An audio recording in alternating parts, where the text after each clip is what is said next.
ensure accurate information reaches everyone in a language and form that they understand. Jamila Mohammed, Citizen TV, Nairobi. Now, at the same time, Kenyans living in the diaspora have joined in the ongoing demonstrations against the Finance Bill 2024 by taking to the streets and urging President William RUTO to listen to issues being raised by young protesters. The Kenyans living in Washington converged outside the embassy, chanting anti-finance bill songs and carrying placards that elaborate their demands. Among their concerns are taxation on basic commodities like bread and sanitary towels. Human rights champion Maina Kiai, who was among the demonstrators, applauded Kenyans and mostly the youth for standing up for themselves and fighting for what they believe in. I'm so pissed about this finance bill. Yes, they have removed the taxation on the bread, right? But we already know that inside the bill they have slipped so many things. Definitely, Azimio TV gives you those issues that are definitely Azimio TV what is happening on the ground. And today, watu wangu nakwambia siku ya leo tuko na the voice of the ghetto. Watu wangu nakwambia siku ya leo tuko na the voice of the ghetto. The ghetto champion, the ghetto warrior, right there to provide that anytime there is a situation in the ghetto, he's right there to provide a solution for the ghetto people. What the hell are you waiting for? Can I not make money anymore? Who are you?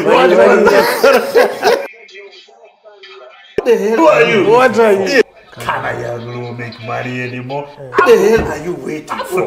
Can I not make money anymore? Every guy has gone to introduce himself. Can I not make money anymore? Every guy has gone to introduce himself. Kwa wale ambao hawamjui lakini sisi sana tunamjua kustroke. Yaje bro. Umechangamka kabisa. Nakuona kustroke. Kweli. Umechangamka kabisa any day. Yes. Kweli, asanteni kabisa. Safi. And thank you for being with us. Kweli, asanteni kabisa. Thank you for being with us. Very honored. Kwa kuwatch very tufiti kabisa.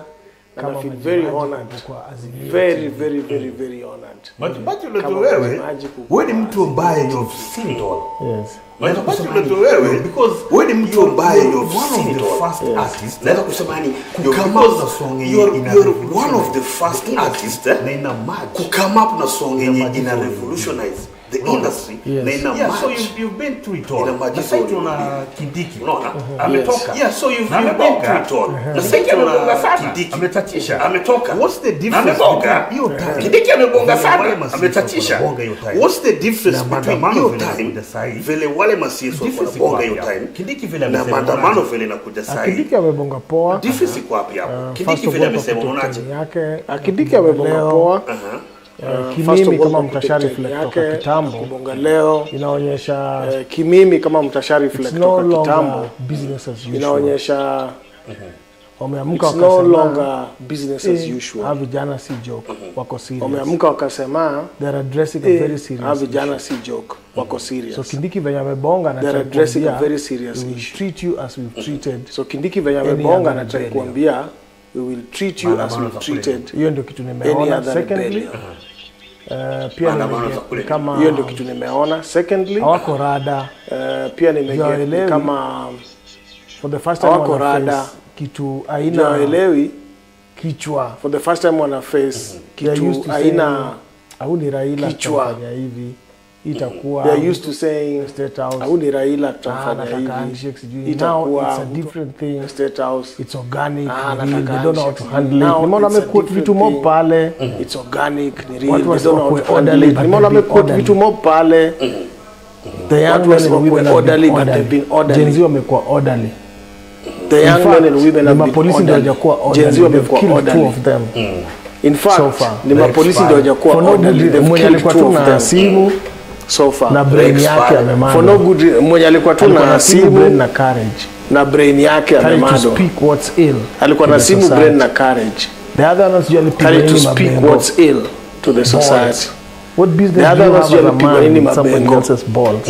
Balls. What's your What business do you have as a man with somebody boys else's and a daddy, balls? and all if you look at their IDs, What's your business at there? the Till age, they tell a lot boys of and a daddy, and all if you look at their irresponsible IDs Yes. at the An age, irresponsible they tell a police. lot of an So Kindiki irresponsible spoke government. well, but An irresponsible he missed police. speaking out on the So Kindiki irresponsible spoke well, force. but So he basically, missed kama speaking sababu out on the mimi irresponsible nilikuwa force.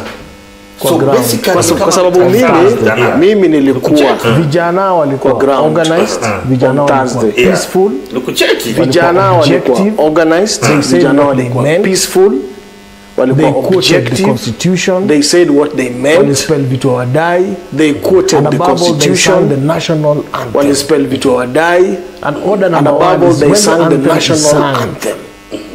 you stand And at order attention number and one is respect when your the country anthem and is flag. sung, How do you shoot such a person? you stand at attention and respect your country and Na your leo flag. amekuja How do you shoot such a anaongea person? kuhusu demonstrators, aongee kuhusu makarau. Na leo Hajaongea- amekuja aguzima karau, hajaongea kuhusu who demonstrators, shot aongee this kuhusu young makarau. man. Hajaongea Aguzima karau. hajaongea Who shot the other who one? shot this young man. Mpaka leo hatujasikia. Who shot the other one? Nikatunaenda parade ya shule. Hajaongea, amesema tu mkuje For God's sake, we're going to orderly, defend tunaenda our parade ya shule. My For God's Gen Z sake, we're going to defend defend rights, our sir, rights. and they are quoting a very critical issue. And And they're defend engaging rights on a now, public and they are document, quoting a very which critical is issue, owned by the citizens. and they're engaging on a Nah, the public president spoke document, to it. which is He's owned proud by of the the young citizens. guys. Yes. Now the president So spoke to treat it. them as such. He's proud of the young guys. Yes. So kila kitu amesema So treat them as imekifanyika. such.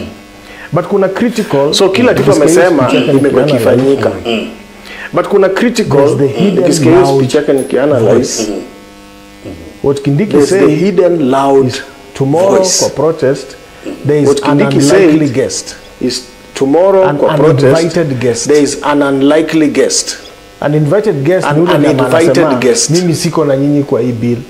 An invited guest That ni is ule what jamaa Kindiki anasema said, kama mimi tumesikia siko na hapo, nyinyi kwa alisema, hii bill. there's an unlikely That is what Kindiki guest said, kama tumeisikia mwenye hapo. Alisema atachallenge there's kitu an nyinyi unlikely uninvited na guest akikuja mumtreat mwenye as equal. atachallenge So in kitu short, nyinyi wenye mnafight. wana support na wenye Na wana support, akikuja mumtreat as equal.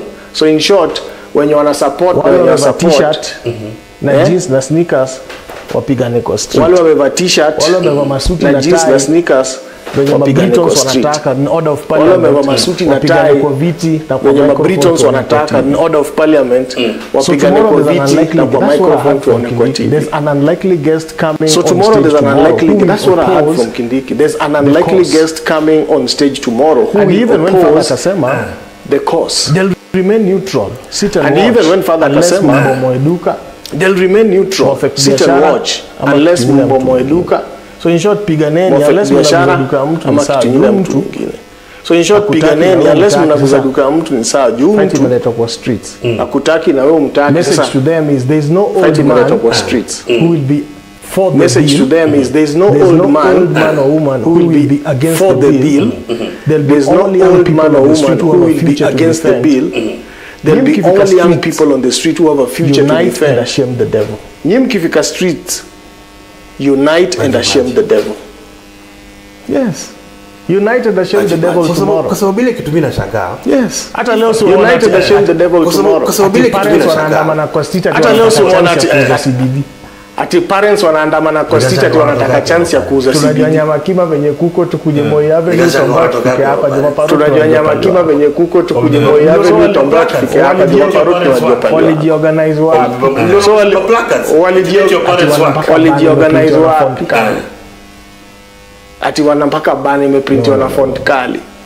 Let the Gen Zs be. They're speaking truth to No, power. no. They're speaking Let the issues Gen to Zs power. be. They're speaking They're truth to speaking power. issues about their lives. They're speaking issues They're to speaking power. issues about the next They're speaking generation. issues Now, about the their next lives. generation. They're speaking They're to their speaking parents. issues about the next What brought generation. that is The the lack next of courage generation. of They're speaking to their future parents. and the past. And what brought that is the lack of Accordingly. courage of the future and the past, and they took the space. Kesho accordingly.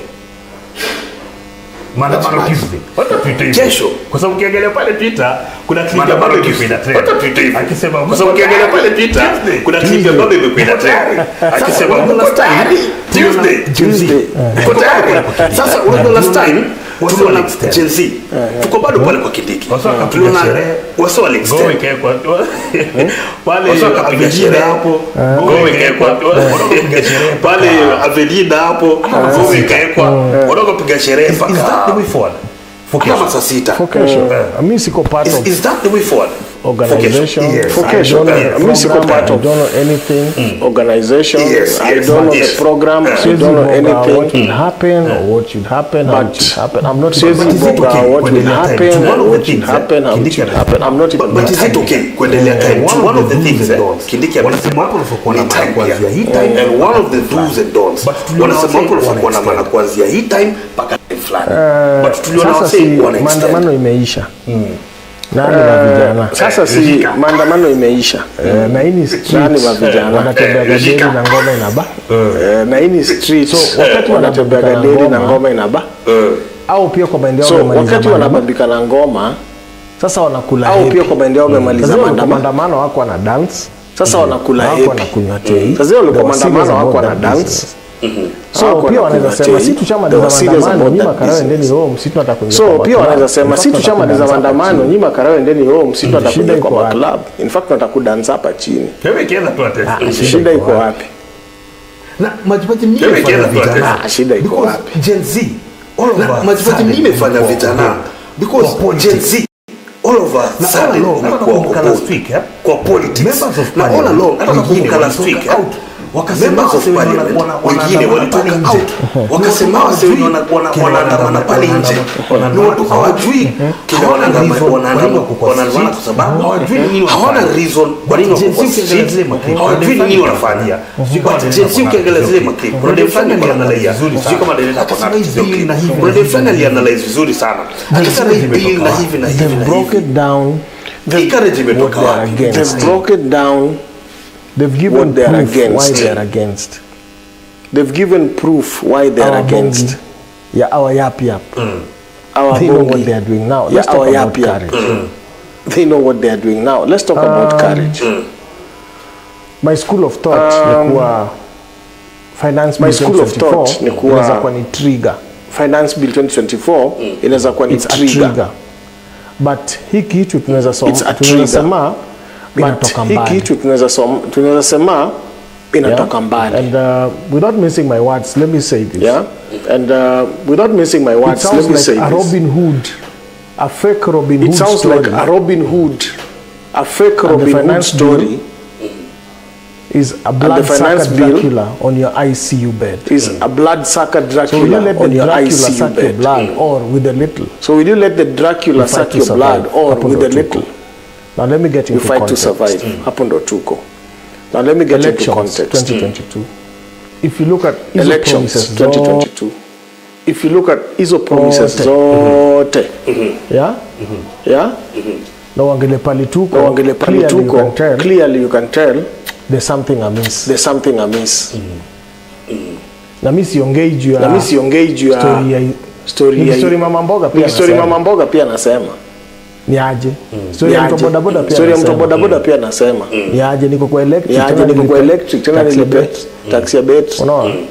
So we've come all that way from promises tuko hapa. Again look back. Fake Robin Hood story. We've come back from a narrative the rich versus the poor. But after what happens? Hapo ni lie one. So now you're in power. Watu wanangoja delivery. Instead of delivery, we have the finance bill 2023 hike more taxes. Raila comes in the picture. He's told this is political. You want what? That passes. Wanameza. After Raila's vocal and action on ground, anasema fine. If I'm the problem. Wanalenga. Next. Hatuna pesa tunafaa kulipa deni. Unaona? Wenye hata hawakuwa na hiyo audacity wanabeba wanabeba 20 million all of a sudden, 3 million all of a sudden, 3 million all of a sudden, kuna tournament badala kubeba ball na uniform, jamaa amebeba do hivi, anapita nao katikati ya uwanja, but the next day statement hatuna pesa tuna nini. All these things usisahau kuna wale watoi walikuwa wanafanya wasome majuu pale Eldoret wanafaitia do yao, na hiyo do hawakutoa ni maparo. So wanashindwa, mzazi wangu unanyamaza hapa na unaumia deni, nilikwenda kusoma sijaenda, si ujifaitie. Mzazi ametuambia ati ngoja kidogo, mtu wetu ako kwa power. Unajua mimi majimara wanafaitia sulio na ule doa, wanafaitia sulio na ule doa. So hizi vitu zina happen zimetoka mbali. Nachora tu venye tumeenda, hiyo story hatujui. Nachora tu venye tumeenda, hiyo story hatujui ilishaje. Walitulia juu venye kaliisha. We start flying all over the country. All over the world, deals. Striking deals. No, not 200 million. We're talking about 200 million in ndege, si ndio? We're talking about 200 million in ndege, si ndio? But you see, as a state person, you when you say you have a gift, it requires you when you say you have a gift, you declare the gift, and who gave you the gift, and what is on the gift is done. Inaulizwa kuna jibu. What wametoka from one after the other. Now there's the word complacency. Now a generation becomes complacent. Kora ni survive. It's up. Complacency. It's up. Na ukirudi home kijana ama your daughter, unaambia kijana ama your daughter, unaambia why siko poa, unaambia why siko poa, next week tutakuwa poa. Kwa nini haiko poa? But they keep hearing vitu zipo. Kwa nini haiko poa? Hiyo vitu zipo. Their parents who've lost their jobs, their parents who've lost their jobs, their companies that have closed down. These children are listening. They are the sons and daughters of this parent who is mentally disturbed at home and frustrated. So what do they say? This my dad is my mom. So what do they say? This my dad is my mom. Yes. Mental health. I can't go out. Pia mimi niko na mental health. I can't go out. Tumefia yangu haijalipwa. And the only reason they keep hearing and seeing is the government and the arrogance. That is what is happening. That is what is happening. Unajua nini majamaa, kama mistari hivi tangulizalia kama mistari ya sijaiona fundraising 20m ndio umetoa mitambaa 20m paka 20m 1 2 paka 20m, and like you said it the next day anasema hakuna do. Sio enda anasema lazima tulipe deni, lazima tulipe deni, lazima tu raise taxes tulipe deni, lazima tu raise taxes tulipe deni. So complacency is a disease. Complacency is a generation that got, so there's a generation that got complacent, and there's a generation that when Raila took charge they doubted, crucified him, but the young guys didn't. Now they borrow from the courage. No maana wako na courage kusema baba kando. So it is not a joke. Mtu akichukua ni joke, it's not a joke. It's not a joke. So even Omina has explained, but also we must look at the trigger. Yes. Arab Spring. Egypt ilikuwa nini? Baba mboga, kijana mboga. Situation ni hard, akajibana. Egypt ilikuwa nini? Baba mboga, kijana mboga. I'm not saying we are going through a revolution, but there's every recipe. I'm not saying weeks ago kabla hizi vitu zihappen nini unaona, but there's every recipe. Let me bring to your weeks ago kabla hizi vitu zihappen nini unaona, the reactions uliona online when ni kijana. Let me bring to your Joroge uliona nini knowledge, the reactions uliona online when ni kijana yeye alikuwa tu sawa wanafanyuka rao. Exactly. The young people were like in fact Bulls 24. Exactly. Like kuva hiyo Jazzy Bulls 24. In fact, the system overlooked what the young guy said. Na dikuva hiyo jezi Bulls 24 10k sina. Na nilishamu offer. The system overlooked what the young guy said. Ile niko nayo. Ukarali ni same time boy alikuwa na rush ku please madake nimerudi na gari twendeni church. Ile niko nayo. The system boy alikuwa na rush ku please madake nimerudi na gari twendeni church. So they looked at what's bad on the 19-year-old. And did not look at the system. The system overlooked what was wrong with the police officer. Then so one of the police officers who arrested him and did not look at the system. Ako kwa robbery. What was wrong with the police officer? The system one of the police officers who arrested him. You think these young guys are on? Ako kwa robbery. And they were waiting. The system overlooked. You think these young guys are on? Me, I look at social media, I see, and they were waiting. I know the young people, I relate. Niko na majenzi kwa nyumba, I relate. I look at social media, I see, I read. I know the young people, I was a trigger. As much as it's a little thing of a statement, it was a trigger. Then Ian Joroge anatoka cell blocks. Was a trigger. As much as amebebwa na makarau 20 something nikali madam said. Then Ian Joroge anatoka cell blocks. Mkono umevunjika, amefungwa hivi, ameswell. Amebebwa na makarau. There are alleged reasons of being sodomized. What do you think the young guys are saying? Mkono imevunjika, amefungwa hivi, ameswell. Na ndo the same situation Majimaji unasema. What do you think the young guys are saying? Vile umeanalyze situation, hiyo video unasema that ameongea on only one side. Situation Majimaji unasema. Hajaongea about ukara video inaonyesha video na the CCTV there's everything.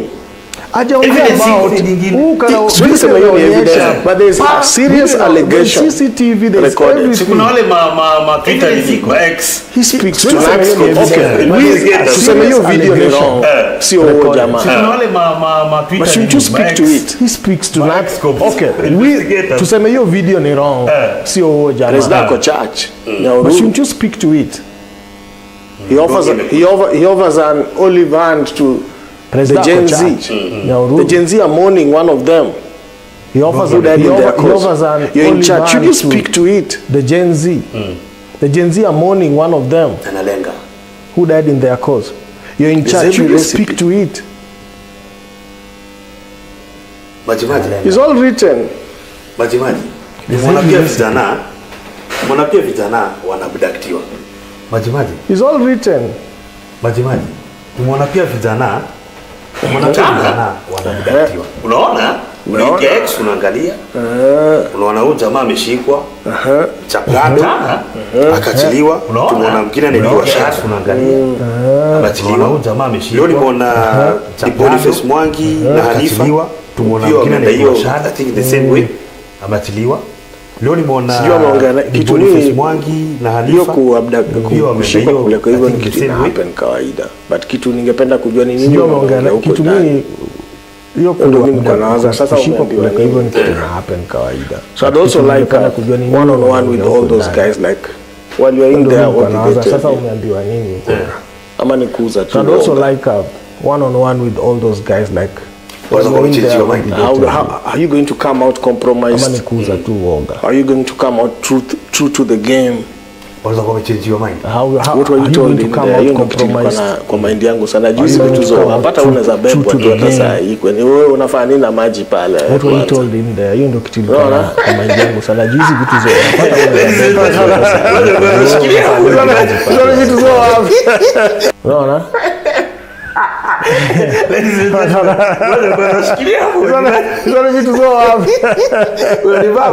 Wasana kugotea sana Majimaji. Watu tuingia hapa kwa comment section pale YouTube. Wasome bambika sana. Tunaona hapa msanii tu Grace Biggie anasema we don't want electricity throughout the country installed by the government. People can do so on their own or even install solar panels. Fix the blackout issue fast. Others are talking of sanitary towels. Really? Is this the reason in her mind to pass the bill? I wonder how the people, wherever she came, voted for her. Nonsense. Kuna msee hapa anaitwa Play KE 2874 anasema see the Rex killer there. Na make up hiyo video. Lakini unasema hiyo video Majimaji hizi kuwa ni evidence.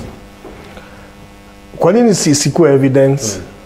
Na makara wa X washaitoa. Shati karao. Makarao sasa shivuta.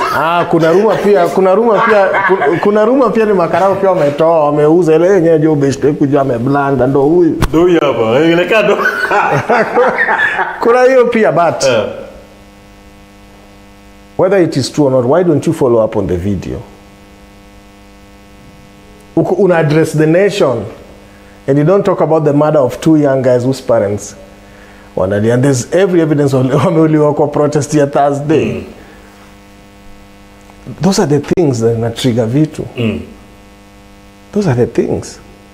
Na nilikuwa nasikia nasema one of the major reasons kwa nini wase wanashikwa sahi ni kupeana manamba. Unaona, umetoka kwa X umepea namba ya KJ, umepata namba ya Dallas. So unashikwa je? Umepata wase wanasema hiyo ni kama umebreach privacy umse. Sasa tezi nikiomba namba yako na ni kitu ya roho safi nikipeana.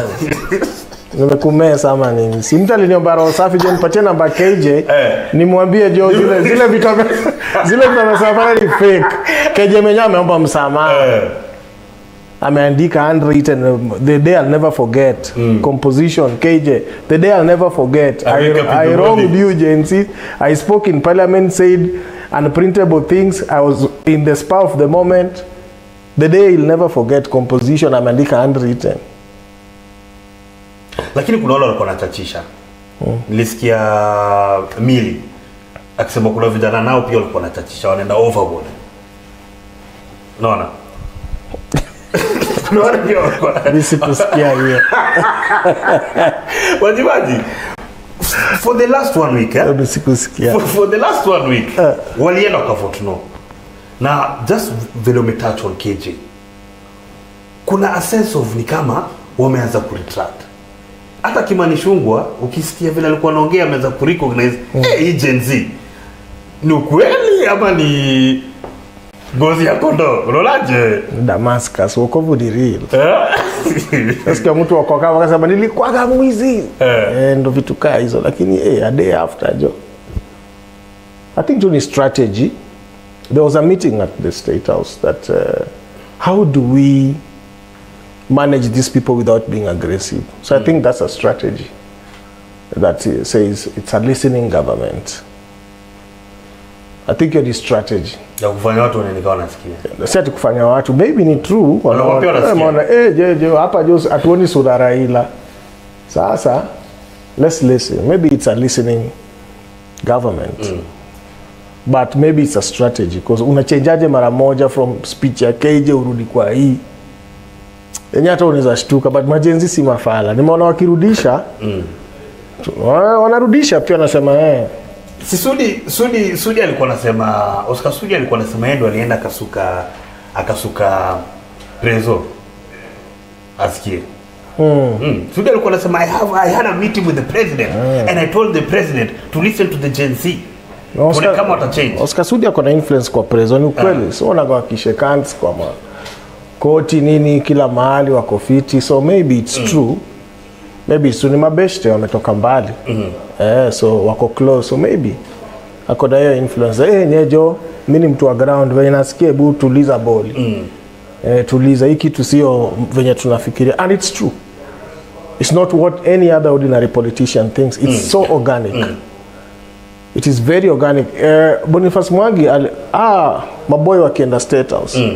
I think Boni aliwaambia msiende State House for your safety. Walirudisha unatuambia kama nani. So wako very organic. They are very serious about what they are saying. They are articulate. They can justify everything they are saying. Yes. So it's good to listen. Yes. It's good to listen and also take note of what they are saying. Yes. But on top of it all, wanasema after all this sum of issues that we are saying, we have concluded that reject the bill. So it's good to listen, but at the end of the day, tumeamua reject. Yes. Financial bill 2020. Na kuna clip flani ya Uhuru, by the way, imekuwa ina do rounds, ina trend. Uhuru akion Kenyans, akion leaders, akiomba that this, wacha tuangalie clip kwanza, tuchambue clip. Right. Wacha tuchekie clip, tuchambue clip. The second big problem we have is our young people. Again, let us not cheat ourselves. It is our young people. We have a youth bulge that, if not properly handled, can be a time bomb that can blow this country to pieces.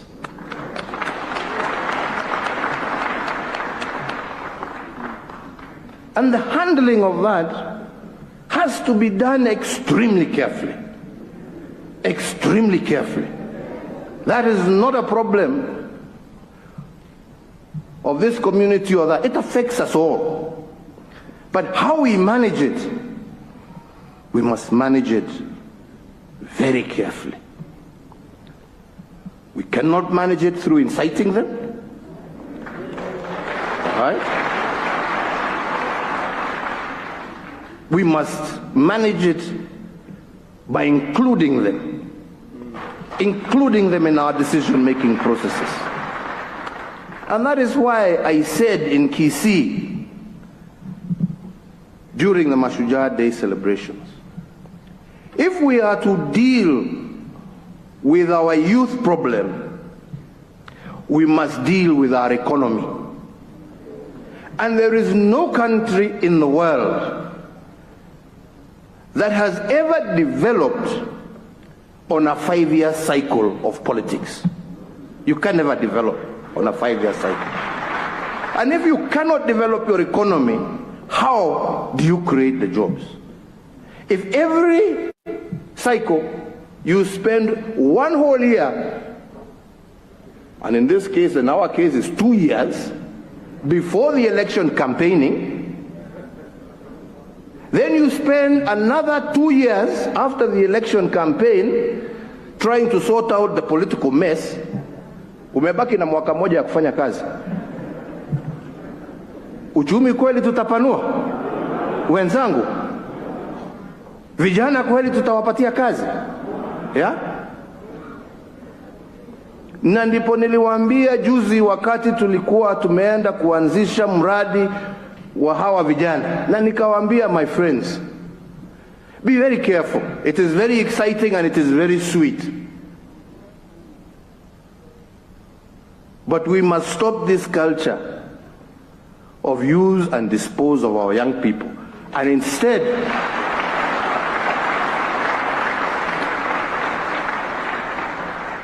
develop and deepen a process, which again I want to thank these gracious men and women, because they have looked into those issues, of how we can systematically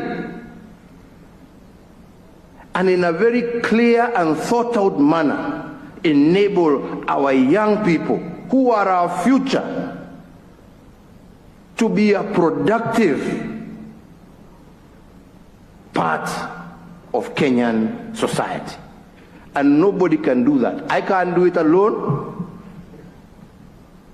We must be together, and we must engage in that conversation together. Tunaelewana wenzangu?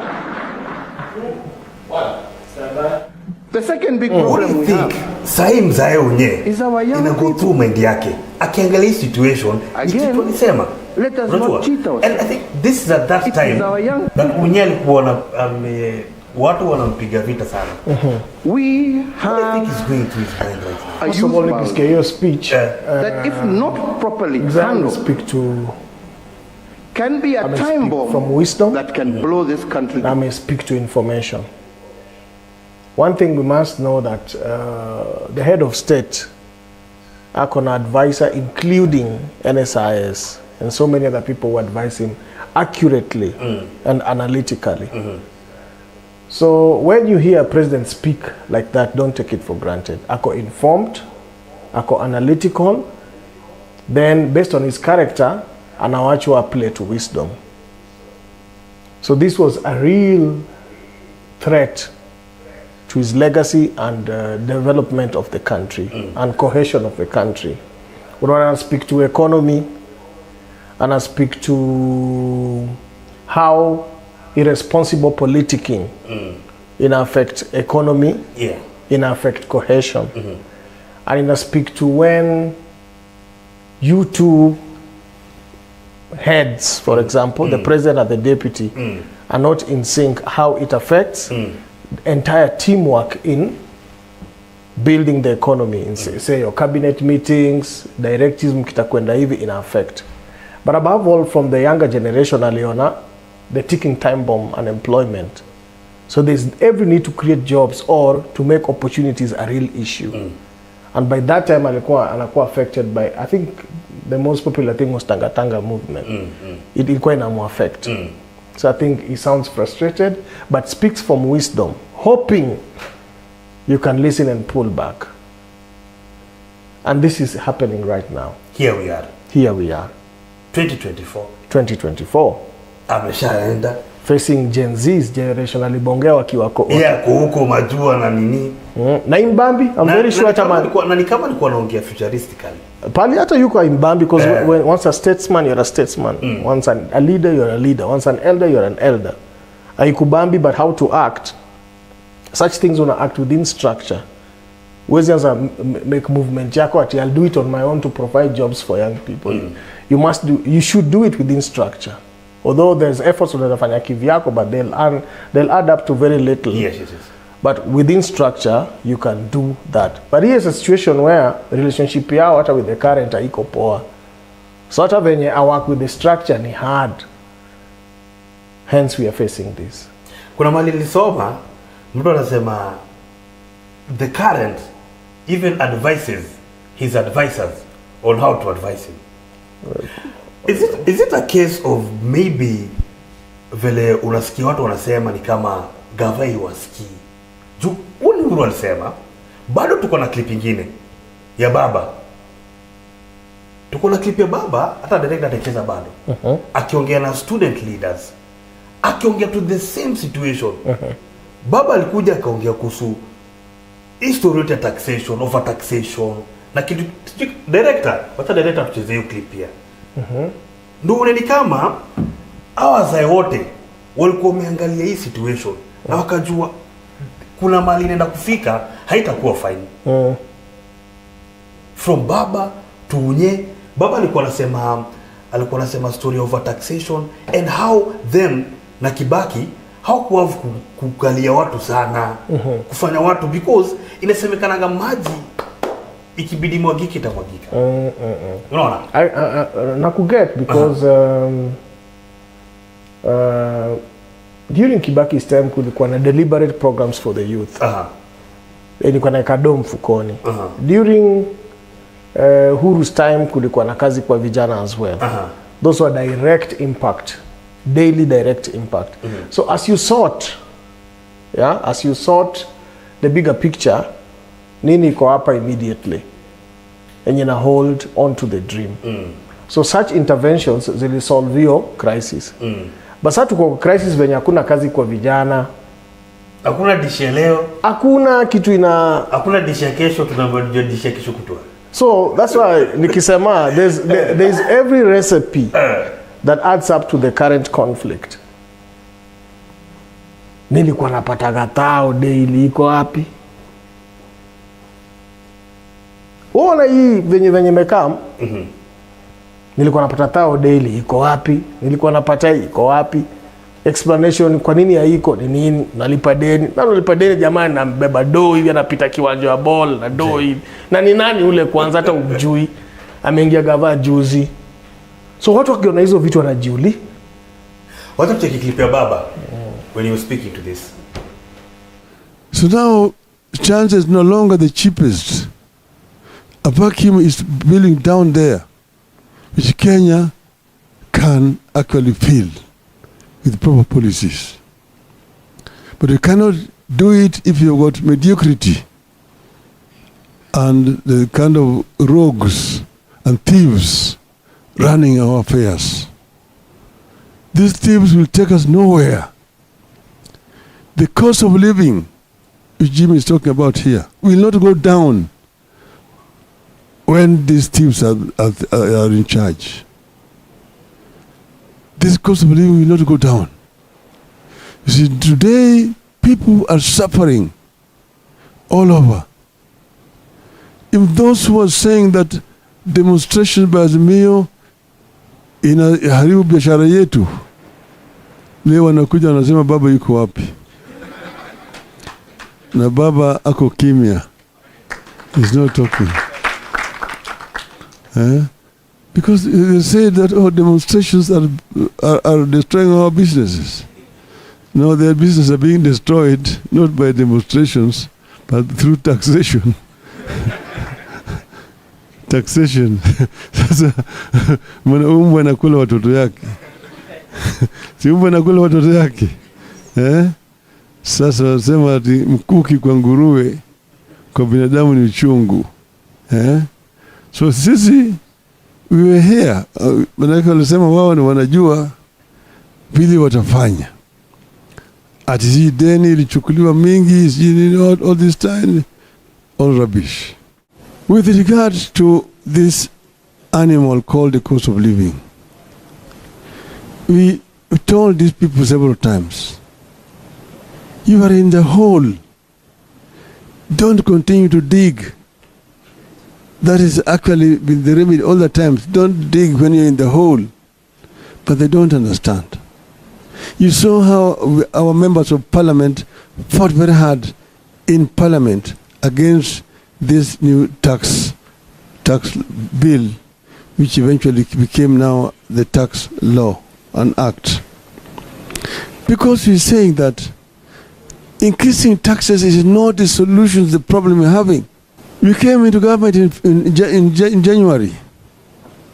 Between January and February and June that year, the revenue went up by 100 billion shillings.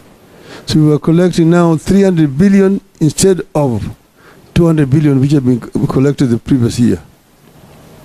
The following year it went to 500 billion. 750, it reached 1 trillion shillings. Without increasing taxes, just plugging the holes where it was leaking, we increased revenue. We reached a stage where we are able to finance all our requirements, all the development projects. To 95% was being financed from domestic revenue. Only 5% was coming from out of the country. And you cannot be one person, you're Mr. President. You are the permanent secretary in all ministries. You are the minister in all ministries. You know everything. Even if El Nino is coming, you don't know the El Nino is not coming. The work which will be done by the director of meteorology is being done by you as a president. Everything, you must be talking about on everything. Even if somebody's wife, the Nini, did not dress properly, is the one who know. So this is where we have a problem. And so these people, they don't know that they don't know. And we are not ready to advise them because they know everything. Okay? Because they know everything. So you people have a responsibility to sensitize the people. Okay? Wherever you are. And when we blow the whistle, we should see you out. Communist power. Communist power. Communist power. Asanteni sana. Ni the same thing. Unasikia watu wanasema Agwambo, usitoke sahi. Usitoke sahi. Ulituambia over taxation. Wacha ni capture right. Mzae amebonga about akiandamana alikuwa crucified that people are losing business, are losing revenue, 2 billion in a day. So where's the 60 billion in a month times so many months now? Swali. But he kept telling them over taxation will waste you more. True to it, true, and it's a fact. Now, taxing is not a bad thing. In fact, uki overtax na utumie vizuri, you can show for it. It might still not be a bad thing. if you overtax me and I don't pay for my basics, I don't pay for healthcare, I don't pay for electricity, is so much affordable, manufacturing in a happen, it might not be a bad thing. But if you overtax me and there's nothing to show for it, there's a problem. Uhuru Kenyatta had the whole expressway to show, so many other aspects to show. What are we seeing? It can't be all the time, mina lipadeni. Now, for example, tusiende kwa issues, the finance bill has a lot of issues, sanitary pads, cancer, under the eco levy, etc. Yes. Let's go to the reckless things. Ukitumia the word austerity measure, measure ati anataka kupunguza expenses zenu ndio mfit kwa.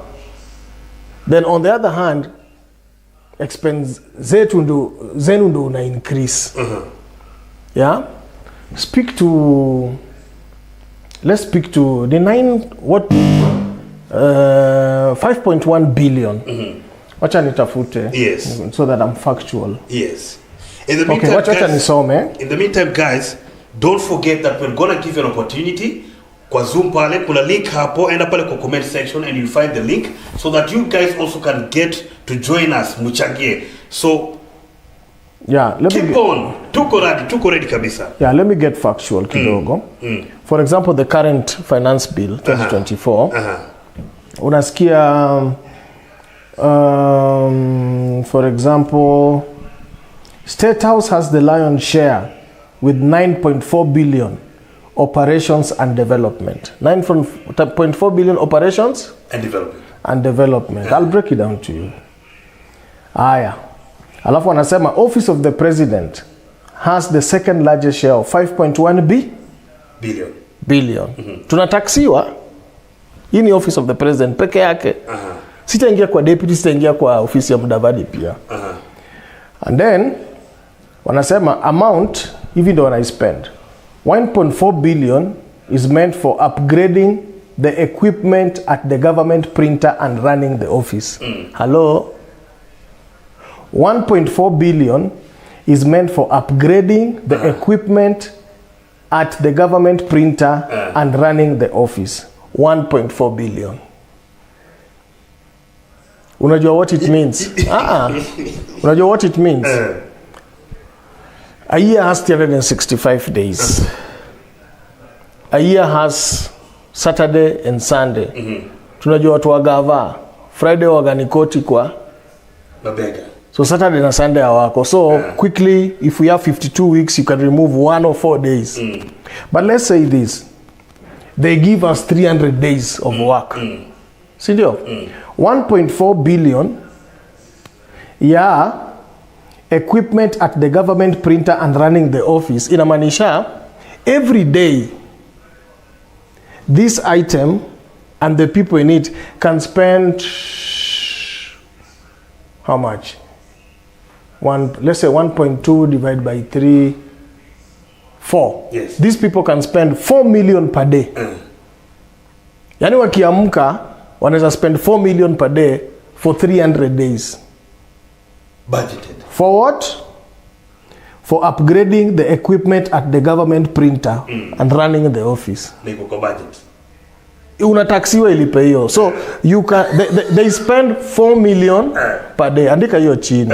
Hiyo ni government printer. Na hii government printer haikuanga kwa Office of the President. Ilikuwa kwingine. I think internal security. Ikaletwa kwa Office of the President. Hello. Tukisonga chini, wacha turuke Gashagwa. The government printer was moved from State House, from the interior, I'm right. Yes. So, about again 1.6 billion imekuwa allocated for general administration of the President office, while 1.2 billion has been set aside for government advisory services. Let's talk about the 1.2 billion for government advisory services. Again, approximately 1.2 billion in 300 days means another 4 million per day for advising the president. 1.2 billion has been set aside for government advisory services. Nasky. For advising the... Nasky. So wakiamka hii team yeah, wanafikiria venye kuspend no 4 million per day. Hizo ni vits 4. Wana buy daily vits 4. Yani Uber online taxis ndogo wana buy 4 per day ya 1 million, ya 600,000. Wanaweza fanya hivyo. So that's 4 million per day. On top of vile bado nilikwambia 4 million. So already office of the president can spend 8 million per day bila maswali on government printer na advisory. Na you understand? Nakupata. Na bado nimewacha ile 1.6 for general administration. What is general administration?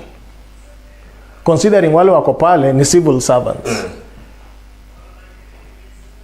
So you see, taxing us to do this is what Raila is speaking to.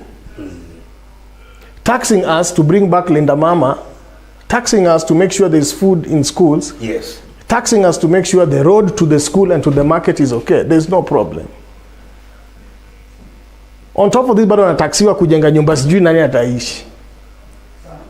And me as Majimaji, najua watu wana deserve nyumba ka tao sahi. Nikiambiwa ni walist na hii nyumba patia huyu. But na katwa na sijui taenda kwa nani. Those are the issues that I think Raila is speaking to. Like, there's nothing wrong to tax, but to tax for what? Yes. And then when every claim is empty coffers and we have to pay a debt, now why don't you cut this off and pay debt? Bado tujaingia kwa office of the deputy president. No, the first lady. The first lady. Office of the first lady. Na office of the deputy president anaitwa second lady. Second lady. Office of the first and the second lady combined. I think moja ni 600 and something, moja ni 500. It's about 1.2 again. 1.2 billion. So Rachel na Bibi Arigiji both Mama Dorcas both have to figure out how to spend 4 million per day for 300 days. Na kijana uko nje. Yani ala ya kuspend. Lazima to account for that money they must spend 4 million per day for 300 days. Then another financial bill comes 2025-26. Lazima spend 4 million per day. On what? Now, maybe there's nothing wrong on 4 million per day. But where is it? On what? What are the programs? You see, Margaret Kenyatta had Beyond Zero. Yes. That was adding value to the infrastructure in health. It was not there. Yes. So what are they doing that is not there, that is adding value to current situation? That's what I would love to know. Mi sisemi ni mingi, nasema on what? 4 million per day on what? Unaona? What program? What deliberate program that is going to change lives are you going to spend this 4 million per day on? That we can say after 5 years as the wives of the deputy and the president, you transformed a sector of the concerns of the people of Kenya. Ubajibaji, kuna clip ingine, baba aliguzia vile pesa inatumika. Aliguzia vile pesa inatumika. Wacha director icheze. Wanaitwa revenue boys. But then we looked at the status of the economy generally, and we realized where the problem was. First, we looked at the revenue side and the expenditure side. That is very simple economics. Where the money is coming from and how the money is being spent. That's where there's a problem. The revenue boys, the income tax, VAT, customs boys, then procurement officers in the ministries. Those are the boys in town. They're the ones who are buying apartment blocks in town. They're the ones who are driving the latest models of cars, Mercedes, Toyota, and so on. They're the ones who are building castles in rural areas. They're the ones who are building high-rise buildings in village markets. So if you do lifestyle audit, you catch them very easily.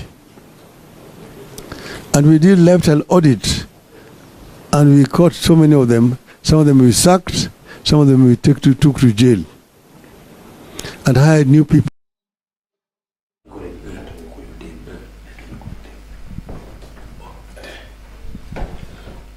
Bossman, wazimaji mwenyewe.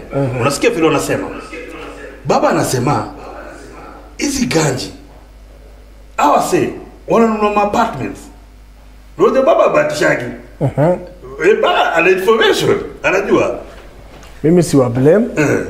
Hizo 4 million. I miss na blame aje ama boys. 4 million per day. Ayo umeitwa bash. Unasema lazima tumie 4 million per day. Tuongee tu kweli umeitwa bash. Kwamba hapa ni buffet. Wewe kula uende. Finya. Mtu tunafaa kublame hii ganji inafikaje hapa. And it starts from way back. And that's what Gen Z are speaking to. It starts from public participation. It starts from the parliament. It starts from approval of the budget. It starts from the design of the budget. The hidden items on the budget. And tunamisizi blame mama boy. Hako hapo. Nini? Bonya. Sitashikwa utanaje. Shida ni these processes that have been taken for granted for so long that Gen Z wanna speak to. The Gen Z are recalling back the budget. And it is possible to recall the budget. They are recalling back. They are recalling back. Toa hii. Toa hizi bilioni za kulipa nani, toa. Weka kwa linda mama. Toa hii, weka kwa sanitary pads. Toa hii, weka. In fact, reject the whole thing. So mi siwezi blame mama boy. Naweza blame nini inafanya mama boy wa feel wanaweza fanya hiyo. And the buck stops with the pen and the person who will sign. But government that budget. Kuna watu wa government come out. Wakasema vijana wa Gen Z ni watu wenye unafandiwa. Wanasema wa Gen Z hakuna vile hao sasa wanajua anything on these matters. No, that's a fallacy. Government funded. That's an assumption. Vijana wako funded na wako funded na frustration. Wow. First they are frustrated. Maybe akokole. Wewe unipatie punchline tu tena. Vijana wako funded na frustration. Wako funded na And I have evidence. Wako funded na wako funded na frustration. Anataka help. He help by a party. Na ya kusoma imekuwa 10 times higher. Akirudi kwa paro ana Akienda kusikizia mada kwa masikio John iko vibaya. Anko ako vibaya zaidi. Society ataki kwenda illegal. Role model ni illegal, ametoboa, ndio revenue boys. Atafikaje pa? There's frustration. So what's funding them? Number one is frustration. The second thing is being ignored and the system not empathizing with the situation or acting like they don't understand. One tax after the other, more and more and more. Where is me in this budget? Where is my mom and dad in this budget? Now vijana wafandiwi na because personally, I was on the streets, frontline. The next person naona kwa street ni sanu wangu frontline. Nani alimpea hakuna? In fact sikumpea fare. Youthman wako alikuwa ndani ya hiyo. Mimi sikumpea fare, sikujua atakam. Ulitokea tu sisi kuna kijana wako kweli. Naona kijana wangu wako hapa amevaa kwanza kijana Dedan Kimathi, t-shirt ya Dedan Kimathi. Nani alimpea hakuna. They are funded by what they are hearing. And we've gone through occasions where he wants something, I can't afford it. And I explain. He understands. Na majimaji lakini wasi pia wanasema vijana pia wao nikawa wanaenda far. Occupy churches. Sawa? Occupy parliament. Mmekuja occupy churches. Yes. Church kwanza inafai kuwa occupied kabisa. Ona, sikia sasa wewe. Hii church moja ndo Kanyari alitewa condom. The church that speaks to us. Yes. Hii church moja ndo Ole Sapit alituimbia mambo ya venye watu wa maandamano ni wabai na faombe pepo iwatoke. Sasa yeye ana speak to maandamano ni poa. Ole Sapit jana amesemaje? Sanwake ametoka kwa gari akasema mimi naenda kukana wenzangu. Hii church pia inafai kuwa occupied, mapepo real zitoke. Na mapepo real ni stick to the scripture, stick to the truth, speak truth to power. Tell the president you don't want brown envelopes. Tell the politician I don't want the brown envelopes. I want you to live right and do right to my people. When they're okay, we'll receive offerings and tithes. When they're not okay, Ole Sapit alikuwa mbele ya public participation. Anatetea wine, anatetea damu ya Yesu na mwili ya Yesu.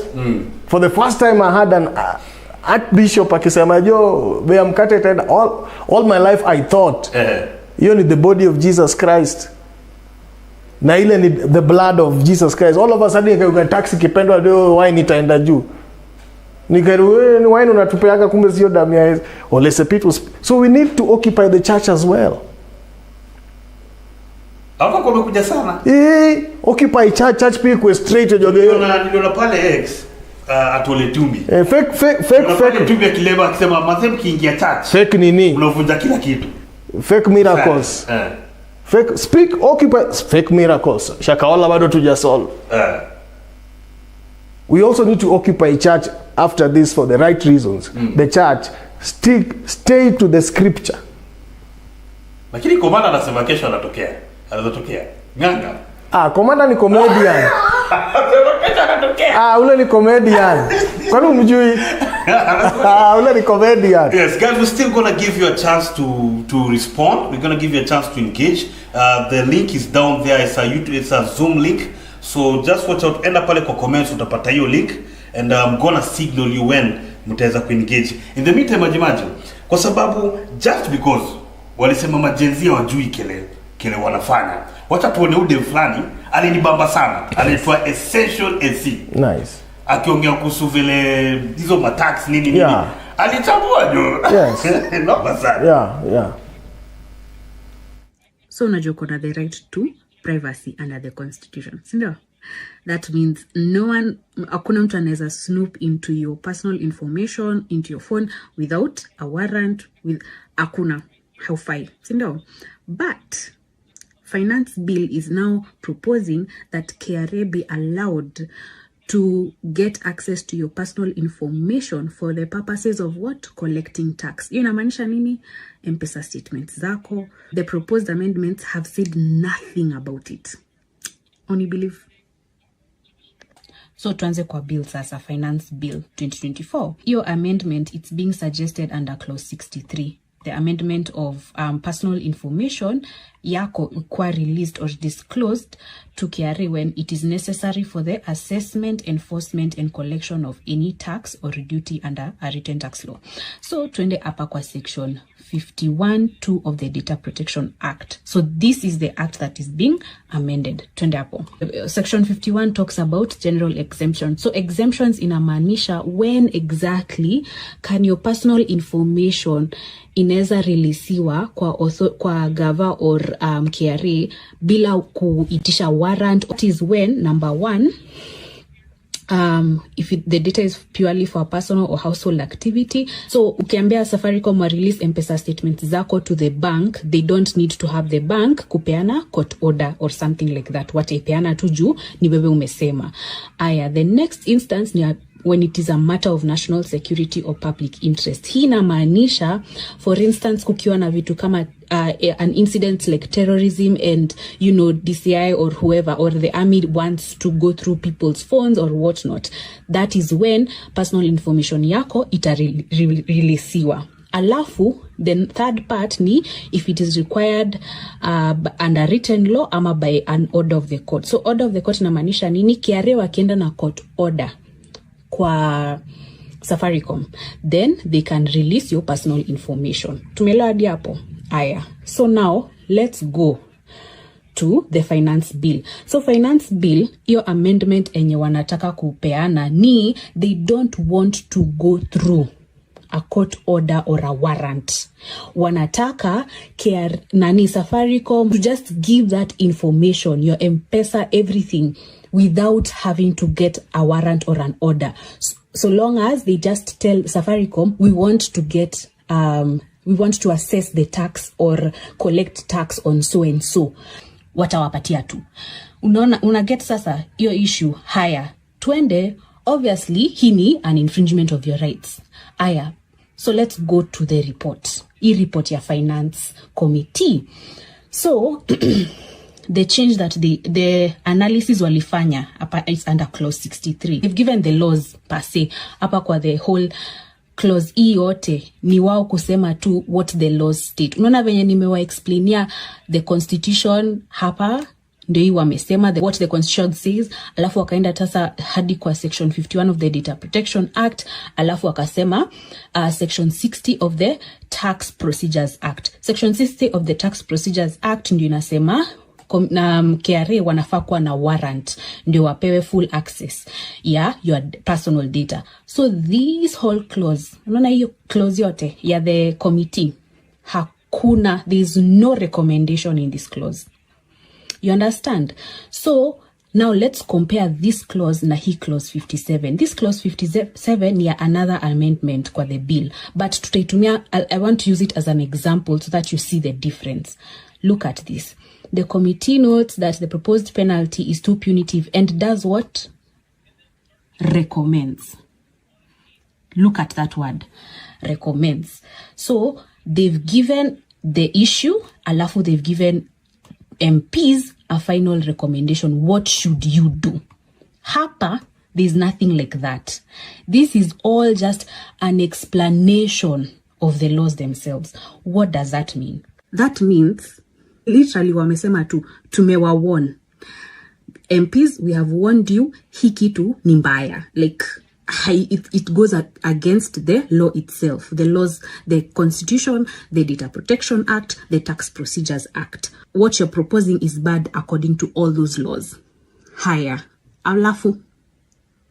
What is the next solution? They are quiet. So what does that mean? When they are quiet, inamaanisha MPs have the freedom to either pass the bill as is or to remove it. That is problem number 1. Problem number 2. Nimefanya research yangu. This amendment should not have been in the Data Protection Act. Kwa nini? KRA is not regulated by the Data Protection Act. Hii amendment ilikuwa inafaa kuwa under the Tax Procedures Act. Unaona hapo kwenye nimesema section 60 ya the Tax Procedures Act enye inasema Gen Z. The same Gen Z unaambiwa juu kile wanaongea kuhusu. Na unaona vile amechambua. Especially nilikuwa nimeona video yake nyingine pia. Alikuwa ameongea story ya cancer. Unaona? Gen Z wako rada sana na unajua kitu anasema. Let me pick it from my son. He summarized the whole thing. Yes. Akaniambia, dad,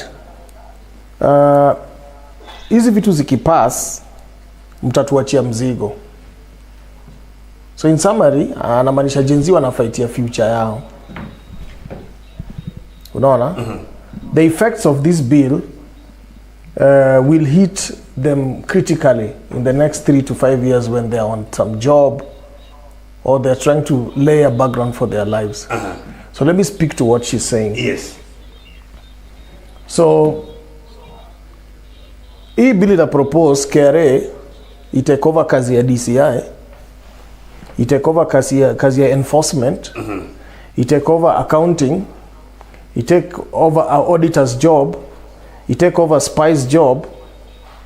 What does that mean? KRA wants to be omnipotent. KRA wants to be Jesus. See me in the toilet, see me in the bathroom, see me eating, see me sick. KRA atakuwa omnipotent. Unaona? But it speaks to my privacy, and these are the things when you wali design our constitution spoke to. And on our constitution nasema every person has the right to privacy, which includes the right to not to have A, their person, home or property searched, B, their possession seized. C. Information relating to their family or private affairs unnecessarily required or revealed, or the privacy of their communication infringed. This is my data. You develop policies. I'm earning a salary. You have my pay slip. You know my company, where I'm working or where I'm employed. Hey, get the documents that you want. No. So, unataka kuniingilia. And what's okay, income is an income. So to say, I'm sorry to use this example. Sa ngapi?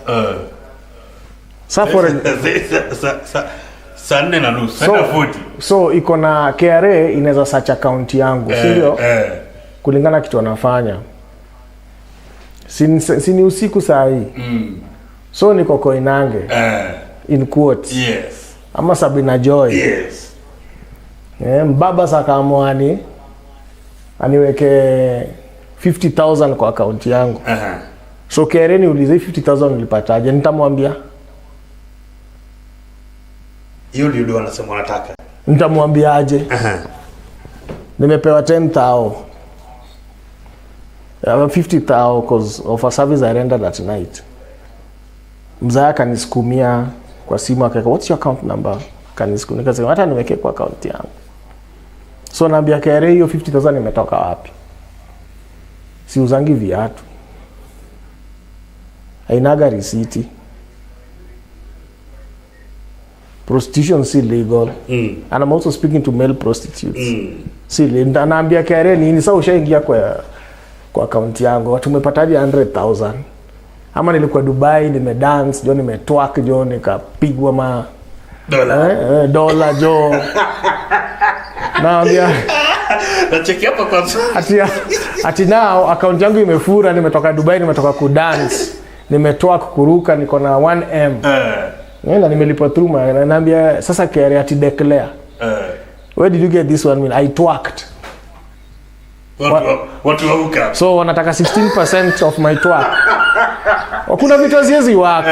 Or but let me be decent. Mini hotelia, mini mzuri, mini waitress, nikapigwa tip. Nimepigwa tip. No, nimeserve the whole day, nimepigwa tip. Ama mimi mtu wa kinyozi. Massage baba hapo, je piga tips 5. Mwingine 5 nimetreat watu nimeosha watu 20 the whole day I'm suffering. Kachukua hizi 5 times 20 juu rent na kama acha niweke kwa account. So KRA nitakunuliza 500 times 20 ni how much? 10,000? Umetoa wapi hiyo do? Naambia ati I was tipped. There are things that can't work in our society as we speak right now. So na ndo jenzi wameamka wanasema majimaji hapo kwa Zoom KRA wache kwa omnipotent. Hapo kwa Zoom naona kuna wase wameturn up vizuri sana jenzi. Awadose wako kila bali. Kuna Eric hapa, Eric GK, kuna Marcel, kuna Jason Mosoti, wase wako. So director atapatia chance pia wao waweze kuspeak to it. So that at least waweze kutuambia sana hiyo story unasema hiyo ya hizo maganji. Kana mimi sio make sense. KRA nitakuwa omnipotent. Nimepiga share. Ndio nimepiga job. Nimepiga share. Pilot. Sikia pilot. Pepeta inawaka. Aviator. Lazima useme ndokana. Hebu naipaka ya aviator Georgia. Unakudai paka ya aviator. Hapa. Nimetokea mali. Ghafla. Tetesi ndio yametokea mistari. Baji jo. Nakukumbuka jo. Kashika jo. Ati ndio na Eltezi alinipa. Hawataamini. Hakuna ndio kuna msanii kwa nasema. Eti Zakayo alicollect tax zote. Akakuja akapatia watu. Zakayo. Amizo fake Robin Hood theories jo. Fake Robin Hood. Fake Robin Hood theories. So hapa tuko na Marcel. Hata tuwapatie chance waweze kubonga. Alafu kuna hiyo story ya cancer. By the way, mimi kulingana na vile nilikuwa na cheki, wanasema tax itakuwa ni kwa zile items wana buy na services. So kama ni mnapoonyesha say, si ndio? Hizo services mnaoffer. Hapo ndio ina come through. Unaona? Na sasa nasema no. Hii itafanya cost ya kutreat cancer iende juu sana. Lazima iende juu. Na the same girl, essentially si alikuwa anasema pia yeye sio cancer pekee. Yeah. Unaona? You see, if we speak to the financial bill 2024, nataka kuangalia eco levy.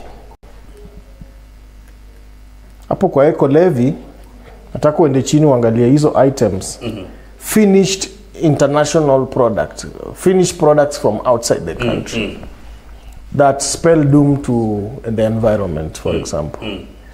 Nataka uende kwa hiyo list uangalie hizo products. Hata hii microphone iko affected, hii itakuwa affected, simu yako itakuwa affected, anything within that space will be affected by the eco levy. We start from there. So that affects also medical equipment and all other equipment of that manner of sorts. So tuanze ku affect healthcare na hapo. So kitu ulikuwa na buy, for example, simu at 10k, you might have to buy it at more. Yeah. Finished medical, finished products per se kwa eco levy that are not manufactured locally. And most of them are not. So hapo ndo tunaanza kwa, hapo ndo impact ya kwanza kwa appliances zinaanzia. Endo angalia tu hizo items kwa eco levy. Utakuwa unaona pali hiyo ecosystem ni kitu serious sana. Eco levy ni a very serious thing that needs to be looked at. Now there's every justification government inatoa ni kuwa ati wakifanya hivyo, one, itaokolea environment, two, itapeana space ya manufacturing mtaani, which is a lie. Hiyo ni a total lie. Ni decision mekaraka. If you want to build the local manufacturing, speak to the factors of production. The government needs, the bill needs to speak to the factors of production. Even if you gave us, even if watupe monopoly ya market ya kuproduce sanitary pads in this case, but as long as you don't reduce the transport, once you make a product, you need to transport it to point of sale. Yes. Second, if you don't reduce fuel or energy for that sake, for the industries, you're not speaking to factors of production. If you don't reduce or excite through taxation of reducing so that things that can reduce the cost, you're still speaking nonsense. So yes, you're going to chase the international manufacturer away or products away. But you're still going to make production of these items be the same cost. And that's why watu walikuwa wanaanza kuprefer hizi products kutoka nje because they were cheaper than the local products. So the issue is the cost of production of the local products, not what's coming out or what's coming in or what's coming from in and going out. If they want to speak to the cost of issues, lazima waiangalie hivyo. But if they want to speak to waste management, then they need to put a policy and enforce for both international products and local products. He who produces must take care of the waste. He who imports must take care of the waste. He who imports from where? Must have an agreement with the manufacturing from outside to take care of the waste. So if it is about waste, watuambie they are protecting the environment. If it is about exciting and inspiring local production, then speak to the cost of production. Now, hii eco levy pia iko na impact kwa medical appliances of the same, and that's how cancer is coming through and so many other factors. Wacha tusikie Marcel hapa, sikia jamaa wazungu wanasemaje. Vipi Marcel?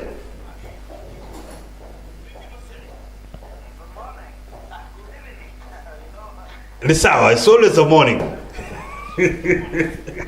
Sasa tunajisahau. It's a lot of problems in this country that unajisahau, unajipata instead of the morning inakuwa evening.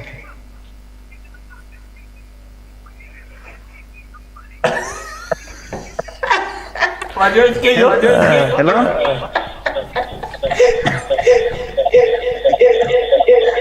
Can you hear me? Yes. Can you hear me? Yes. I thought this discussion is coming up now, and it's a discussion that maybe we could have started it earlier, because the problems we are facing now are not they are not the problems of today. These problems started very early, long back, actually just immediate after the independence. So it's an issue that has to be discussed from the time memorial when we had the first president up to now. And it's not about this bill only. It's about everything. Actually, for me, I would think that we need an overhaul of the whole institutions of governance in Kenya. And the most important thing is that we need people who respect the people who are electing them.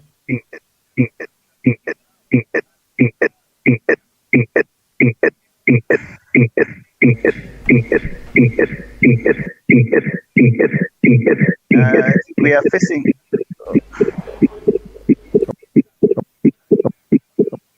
Anasema Marcel. Yes. Marcel anasema complete overhaul. Yes. Na hiyo ndio kitu majimaji imekuwa inasemekana leo. No, he's right. Gavana yuko inauliza ama tatuseme mabloggers wa gavana wanaulizaje, how come munasema reject finance bill, inakuwa ni kama it is the only option. Gavana kitaka kuongea, vijana wataki kuongea. Unaona? The same thing Marcel hapa anasema. Marcel anasema eti complete overhaul. So that means vijana kile wanataka ni hakuna kuongea. Reject finance bill and then what? Majimaji. First, no, reject finance bill, we move to the other and we audit the other. The one before, which was at only 56 or 57% success. So 2023. Yes, we must get an answer why did it fail at 43%. If we move without audit, then develop another one, then we don't know why we are developing another one. We are not fixing the problem. So maybe from independence imekuwaga hivyo. Move to the next, move to the next, move to the next, move to the next. Yes. Yeah. But also from independence, there are a lot of things that Kenya inherited. For example, one day nilikuwa naongea na former Laikipia governor, Nderitu Mureithi. Bado akiwa governor Laikipia, akitengeza zile ma BJ50. He found out that on our policies, the Kenyan policy does not believe Kenya should manufacture vehicles, but it should just assemble. So there are so many policies we should speak to from independence that will boost local manufacturing. If we really want to speak to manufacturing, we have to be deliberate and say to produce fuel, energy, and factors of production to now waste time. And we'll sit here next year, another year, if we don't fix the factors of production. Because the biggest thing Kenya has is labor. But the labor is going for export and making things that are not appropriate. We still import sockets. And not because we want to.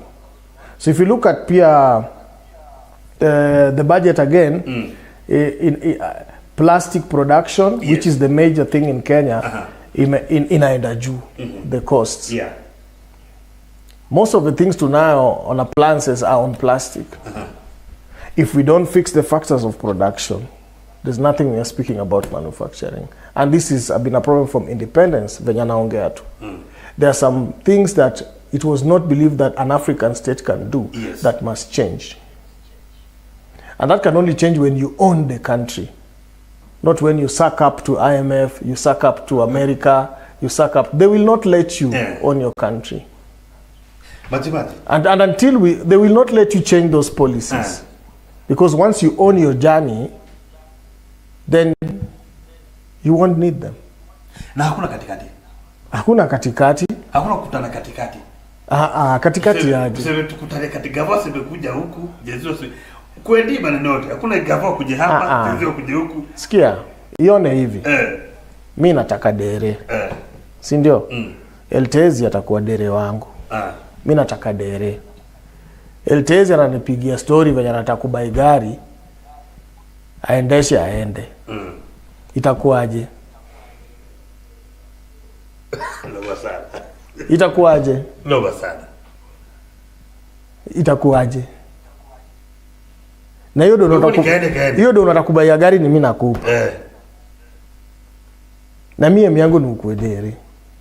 Utabai gari? Noma. Yes, you must walk out and buy the car. So that's what we need to na hiyo tukipatia watu space hapa hivi. Sasa kesho. Aya. Reject finance bill. Maandamano ni inaisha bill imekuwa rejected ama finish your question. Tuseme sawa, government imesema aya. History of finance bill kwanza tumeweka kando. Will the Gen Z retract? Ama bado tapush? No, I think is only the finance bill the problem? No, finance bill. The only problem? Finance bill is not the only problem. The major problem, venye ni kuexplain tukianza interview, imetoka way back. Lie after lie, arrogance after arrogance, and government yenye iko accountable to its people, decides and tell them this is it, forces its way through. That is the main problem. Then here comes the finance bill. People go through public participation, etc. There's every indication. 99%. There's every indication also that inaenda kupita venye iko. That's the problem. Who is listening? Who owns the country? So the main problem here, if I speak to the Constitution, is sovereignty. Chapter 1 of the Constitution. If that is not respected, we'll always come back to this. Problem is chapter 1 of the Constitution. And once finance bill imekuwa shelved out, which I think is under article 104 something, I'm not so sure. Once that is done, I think our Gen Z were so objective in what they want. They want the finance bill rejected and probably redrafted baadaye as we go on with our lives, and redrafted in the manner they want that addresses the Kenyan situation, not the interest of.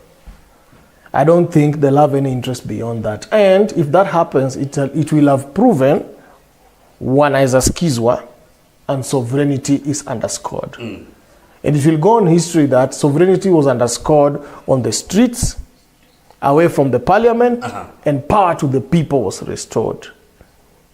And I keep telling people, the concept of a government is sisi tumekaa chini na eltezi, tukachangado yetu tukabai supermarket.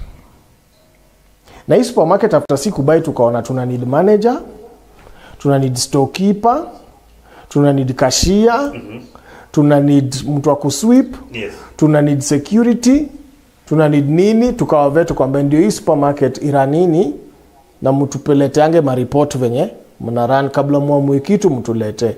That must never change, and that's the primitive description of sovereignty. The supermarket remains ours, you remain the manager and the workers. So the president and its cabinet are our workers.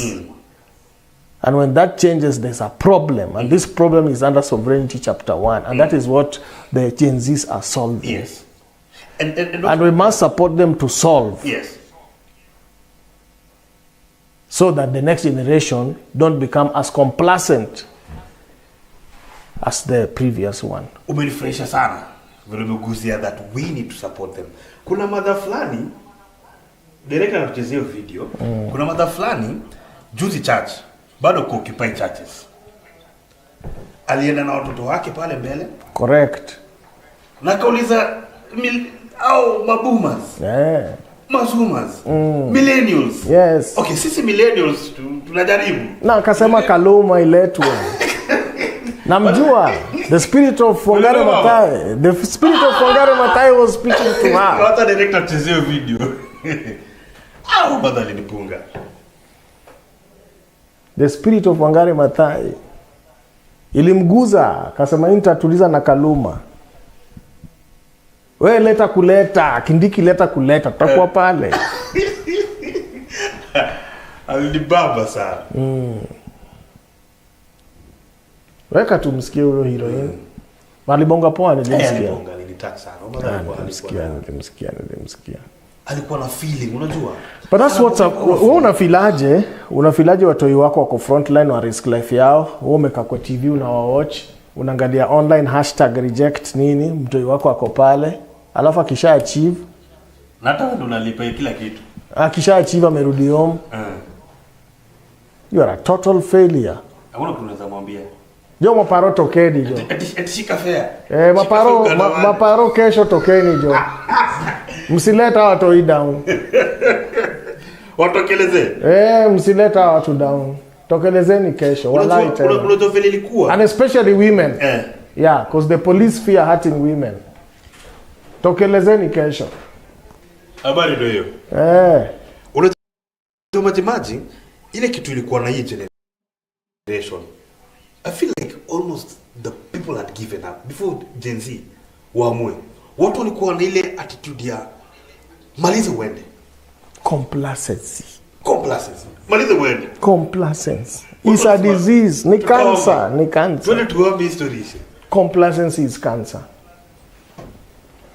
Lakini mother vile alikuja akaongea my friend, ilinitouch sana. Hapa naona tuko, wacha tulizoom kidogo, naona kuna Jason Mosoti mambo?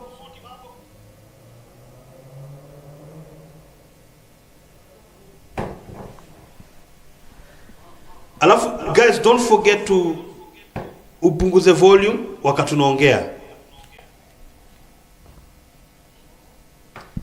Hello.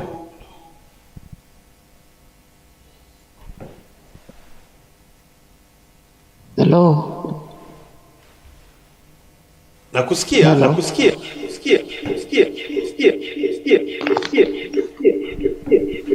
Kuna vibration. Wacha nikuje baadaye.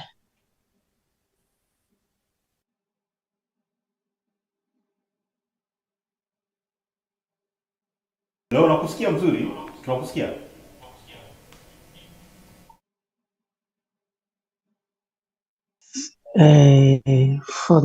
Kwa maneno ya kesho, sisi kutoka hapa hatujafurahia na maisha imekuwa ngumu, hatusikiki, hatuweki malalamishi yasikizwe.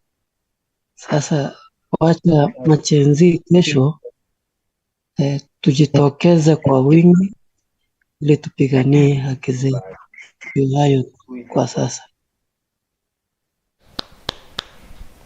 Safi, tupatane. I want to come in. Oja nilifresh sana. Ndio kibonge vile nakumbuka ile story ya YouTuber wako, kijana wako. Ulipa. Sasa nikuulize. Wewe ukiwa paro na unajua kuna zile dangers pale watu wakiandamana. Hata tuseme sana wewe. Hebu jike jua unajua pia ni veteran katika mambo. Hata tukikompare mwenye andamana. Unaona? Paro na filaja this time. Wewe unaona mtu wako myang ametoka ameenda streets. Zinamtisha sana. Hiyo ndio inafaifanya amke. Hiyo ndio inafaifanya waamke kesho. Kesho ni holiday. Inafaa waamke kesho, wachane mambo ya kazi. For one day kina Kindiki waonenye vitu si venye wanafikiria. I mean, it's just a bill written in words. Yes. What's making it a Bible? It's not cast on stone. Kuna sijui nini 104 something, some clause there. Unaweza use to withdraw the bill and go on with your lives. It's not cast on. It's written by 6 men sitting there. Status was saying, let's tax this bread. What? Haiko cast on stone. Come on, if it's disturbing the whole country, put it aside. Ni yetu. Si ati ni yetu, ni kitu decide kama si tu mimi na wewe na wenye metoza mkate tuweke 16. Kenya in a day deal how many million loaves of bread? 10, 16. Hiyo tumepata pesa. That's a good idea. It's not cast on stone, for God's sake. It's not worth. It's not worth bloody Rex. It's not worth bloody Evans Kiraitu. It's not worth any more blood. Three people sitting somewhere or a whole cabinet. Tuongeze 7 shillings fuel levy, hii tatuletea hii, tutoe sijui pesa pesticide kwa agriculture, tuweke eco levy, it's not cast on stone, put it aside. It's not worth anybody's blood. Then if it is worth anybody's blood, that's not development. Yes. No, put it aside. Majimaji taturudi pale Zoom. Naona Eric ako ready. Eric, twende kazi. Good evening. Thank you for the opportunity. Actually, I have like 3 contributions to make. I think the Gen Z are on the right direction, and I fully support them. That is the first contribution. Actually, we cannot live in lies. We cannot live also on promises and promises. Cannot also look at the look backward and say, because this one happens like this, we need to accept it. This budget making system is where corruption starts. Then I had another issue regarding to the taxes. The taxes in Kenya are too high. Actually, basically, we are overtaxed. People never mention about that, but it is where.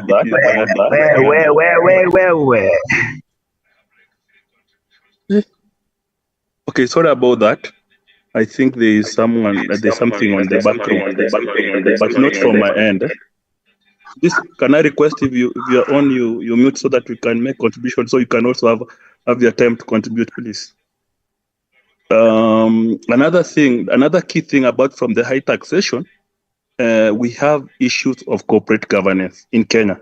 It cuts across. It's not only in the private sector, not in the public sector. There's a bit of, I can say, bad attitudes, bad ways of handling things, bad ways of governing. And some of these we cannot also say that it's because of governance or colonialism. We can't link them to that, because after colonialists left 60 years ago, we should have grown out of that. Allow me to go back to taxation again.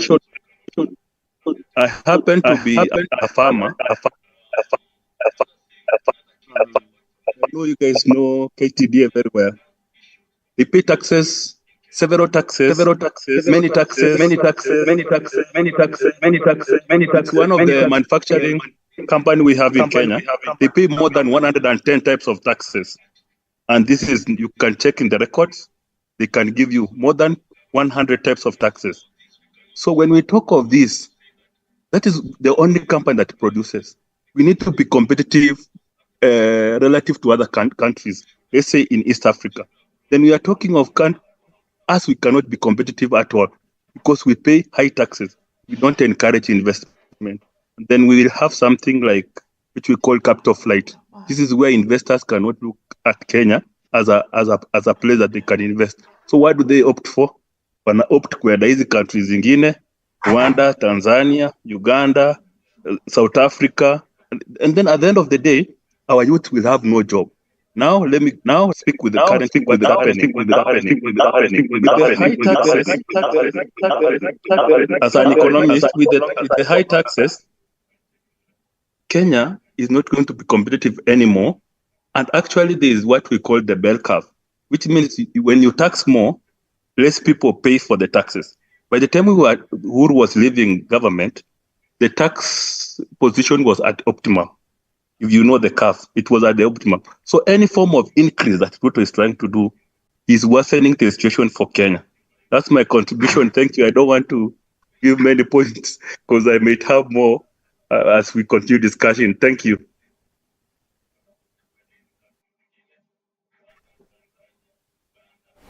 I think this is one thing economists will tell you: harmonization of taxes. Yes. And Pia speak to what I would call the ease of doing business. Yes. There was a time in Kenya, yes, ilikuwa documented as the ease of doing business is a threat to investment. Yes. because tulikuwa na so many duplicated taxes. Yenye nafanya mtu I feel, am I really making sense doing business in Kenya? So let me speak to, for example, the eco levy. Yeah. In concept, in a sound poor, in a sound like once we chase them away or make it hard to export goods to us, then we'll develop our own. But in terms of taste, in a sound, Kenyans are selfish. They want the market for their own. Yes, yes. But in wanting the market for their own, they are not competing on production, skill, and economic policies. They are just saying Eltezi should not come here, but if he comes, he must be dressed in 2 suits, not 1. If he doesn't have 2 suits, he's not coming into Kenya. Then Eltezi is asking himself, if I can put on 1 suit in Uganda, 1 suit in Tanzania, and there's a larger population in Tanzania, Uganda, and the larger Eastern African countries, why not put my company there, serve this population, and let Kenyans deal with their own stuff? But before you know, Kenya won't be able to, what we are manufacturing, we won't be able to export. Since you did this, let us also be selfish. Now, what if they put the same policies on their side? So ease of doing business is a very big sphere that needs to be looked at whenever you're creating policies, because you need to attract, not repel. In speaking to creation of jobs, etc. So I still go back to Kitunisema. Work on the factors of production. Compete in the factors of production. Is the raw material ours? Yes. Is the fuel ours? Yes. Is the energy source ours? Yes. Is the labor ours? Yes. Then why is it expensive? Speak to that fact. Don't tell Nike not to bring in their products. Or they should bring it at a higher price so that one day uta develop Nike pia utafika. Fungua soko. Ai, wendo Cinderella peke yake. Fungua soko. Kwani wendo Cinderella? Kabla tuende tukaribu wrap up, but first nataka lazima tuonole mada. Cause hakuna clip nimeona touching. Kama mada.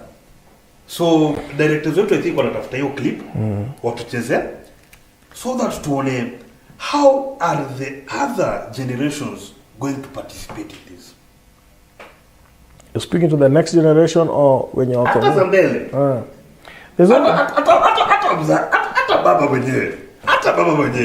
Atatokea kweli. Kulendaje? Baba na asha speak enough. Na baba atu-tweet tu asema yako na sisi, yako na majenzi wasikie poa. Big brother is watching and is happy that this is manifesting. He's no longer seen as a rebel. He's no longer seen as a distraction. Yes. Why? Because the young man and woman has picked it up and doing the same thing. And beautifully so, ni non-political, ni agenda-based, ni issue-based, speaking to a bill, speaking to the Constitution, speaking to Chapter 1 of the Constitution.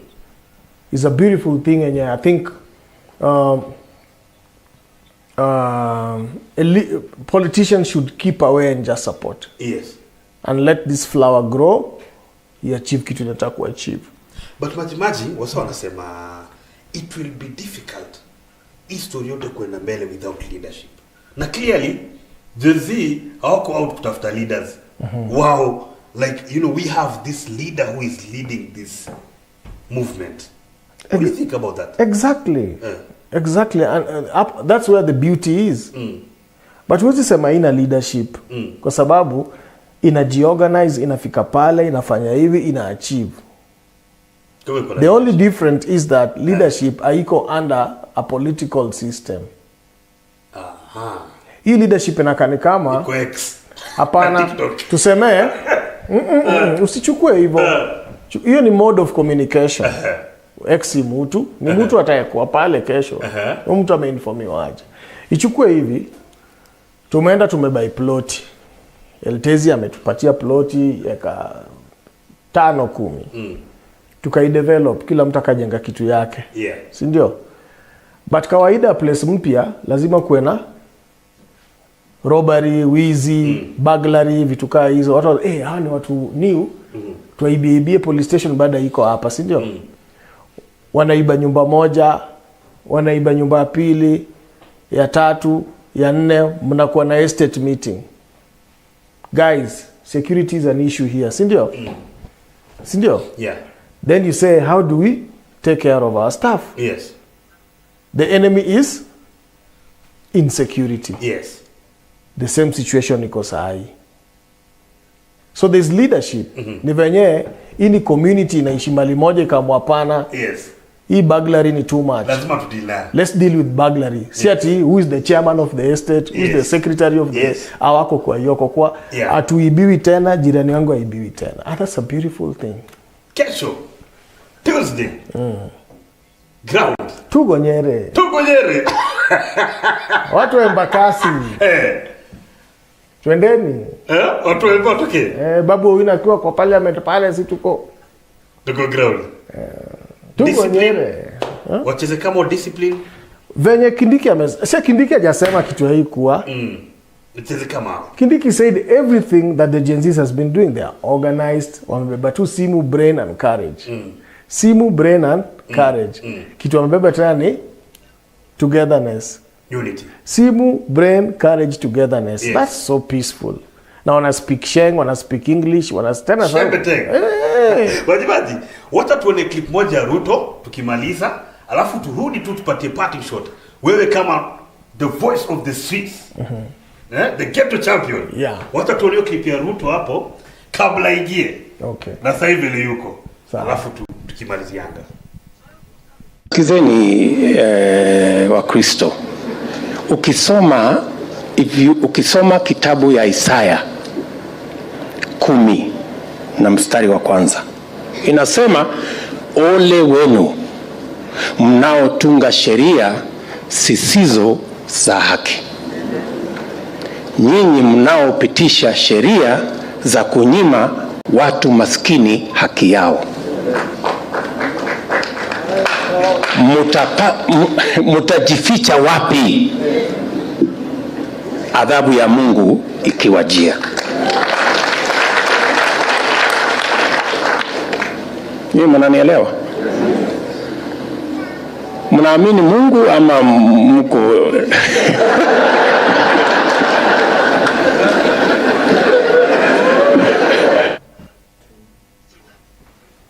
habari ndio hiyo. Maji. Umesikia Ruto kabla kwa prison? Umesikia vile amesema? Pasi amebonga poa. Naona kuna goalkeeper charge. Pasi amebonga poa. So tunaomba tu arudi hapo. Na nini mtu anajiita mkutano. Ajite mkutano. Na anze from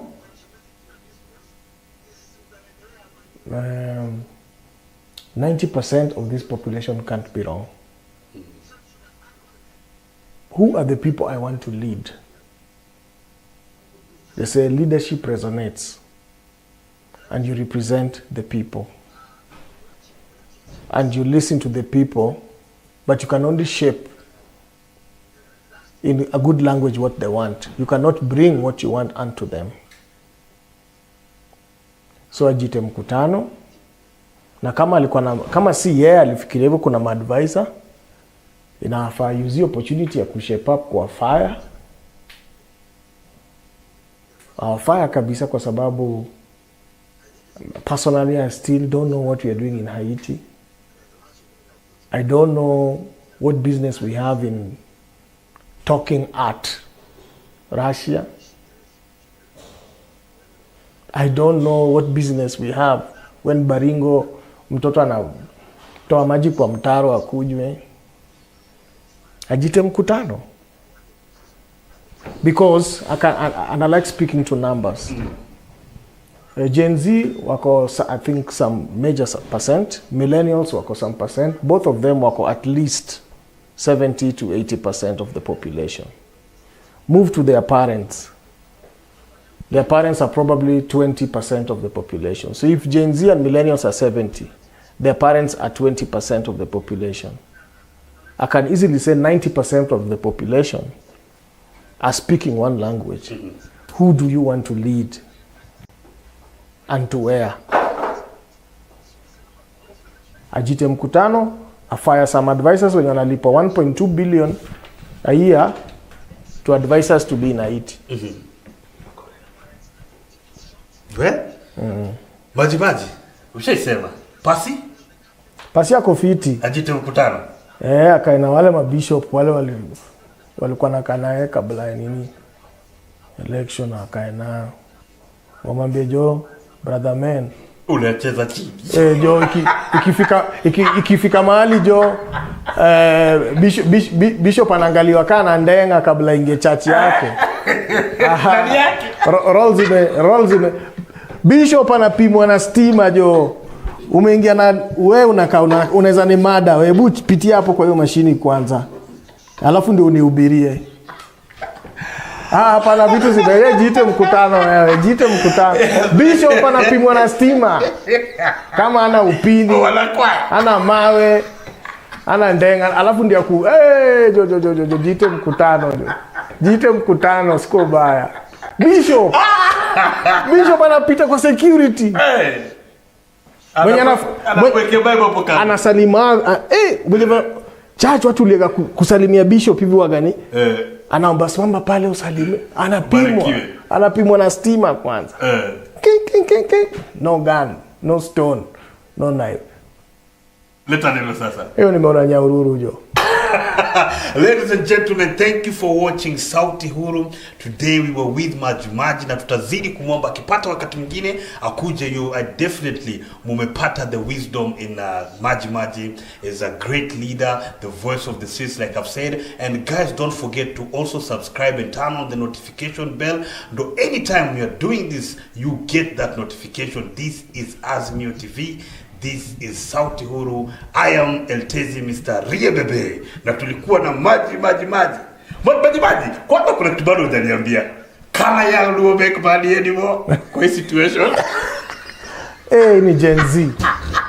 Kana Gen Z. Wewe sasa tuotu tulikuwa ma Gen Z. Tabia mboge bozo. Hii kitu inajirepeat tu. Lakini sasa kaende sana. Mambo ikue BA. Ndio. So wacha tuachane ile clip ya ule madam. You were inspired so that what you Kenya change. And see you tomorrow. Yes. Home, telling our children to go. Natuizienda. Jensi ni watoto wetu natuizienda. We can't be quiet, church. We can't. It's not about Jensi, it's about our lives. Home, telling our children to go. Natuizienda. Jensi ni watoto wetu natuizienda. We can't be quiet, church. We can't.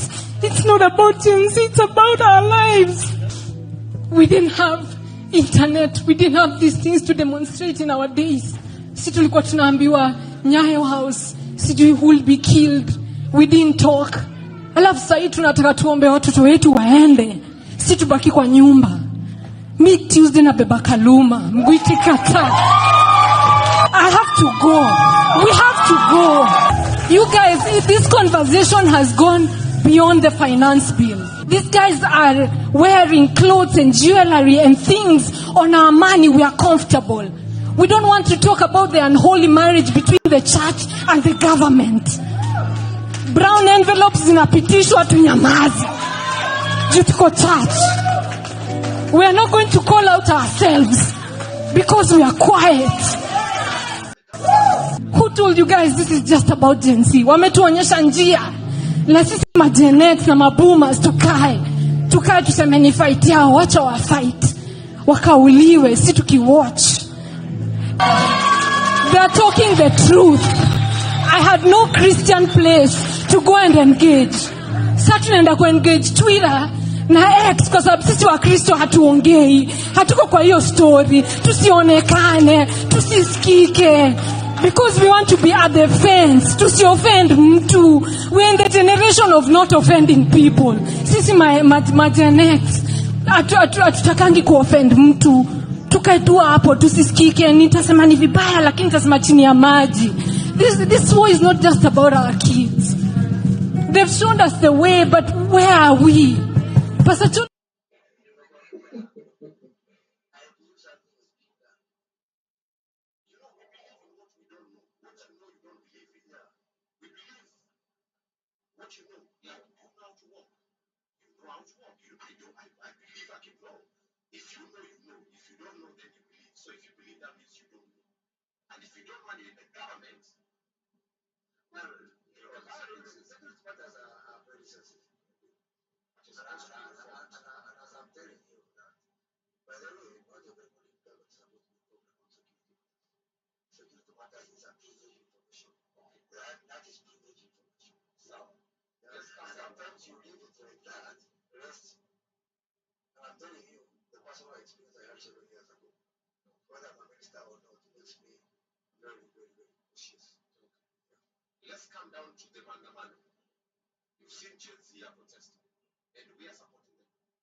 First of all, is a player. Secondly, is a parent. Thirdly, is someone who is in government. I would just wish to say, if everybody would keep to the rules, and I think there's a member of parliament, I think for example, it's called very low, who has put in a bill of how we should do this demonstration, etc. Let people not see this as a bad thing, because we need to be articulated by the people. But then, Somalia, during the time of Siam Balem, when we were not born, they were telling those people there,